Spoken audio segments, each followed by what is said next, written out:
minutiae.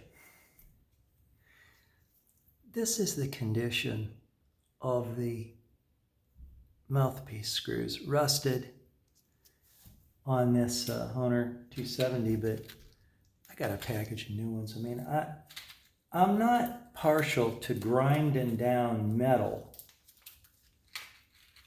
in a situation like this, because these things got to be tight. So I've got a brand new one here, see? And that's the stock one. So I think these are junk. And I'm just going to go with new. They look better, they'll work better, and I'll do that. Now these are the mouthpiece, these are the cover screws. I've cleaned them up and polished them. They're not perfect, but they will do. Now, let's, now this is interesting. I'm going to pull these gloves now, I don't need them anymore. These are the bumpers. They're like hard, like rocks. So while this harmonica was gone over by someone and supposedly repaired, restored, I didn't really do much with it, as you can see, because the screws were shot and the bumpers were shot. So they did replace the comb though, and they did a nice job at it. But let's just take a look at some of the parts here prior to rebuild, and I can cut new bumpers easily enough. As a matter of fact, I suppose it's good use of our time right now for me to do just that.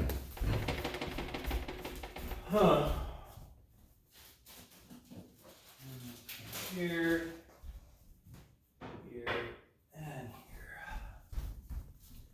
I use a piece of a breadboard.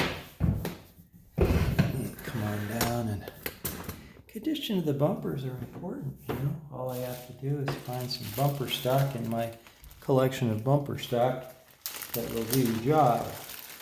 When you're working on harmonicas, it is nice to have the right stuff to work with, and that's a fact. Now this looks like a good fit right here. Let's take a look and see how close the diameters are. They're identical, so all I have to do is cut. I use a razor blade here. And I'm going to come and line it up.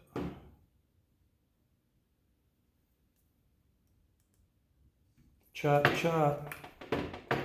And then I chop, chop one more and we'll be all set. And that takes care of the bumpers right there. Okay, am I satisfied with those? Yes and no. The second one is just a hair long. So here you go. You're going to get a haircut. And now we have two identical bumpers.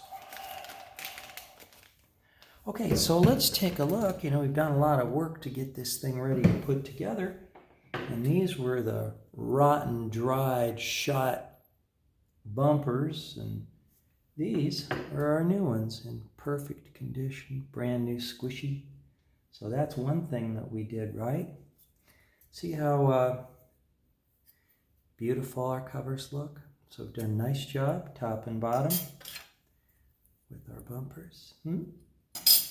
And we have our quite smooth on the bottom, huh? Mouthpiece, looking good. And here's our slide. Ooh, my, that's much smoother, isn't it? Nicely smooth. Not too much, though. You don't want to take off much because you'll affect the airtightness. And then we have our top and our bottom blanks. This one's a shouldered blank. That one's a flat blank. Sometimes, you know, the shoulders come down and hit the lower one, and it creates a gap into which goes the slide. And if that gap's too big, you have to bring it down with stones. But I didn't have to do that on this one. So anyhow, here's my stuff. And then the other thing, of course, is the foam itself. And this has been restored, or at least sanded flat on the bottom, right like that. And so, with all my parts put together looking good, I'm going to put this harp back together again and then get to the real business, which is to make a slider for it, because I'm not inclined to play a wooden combed harmonica without a slider.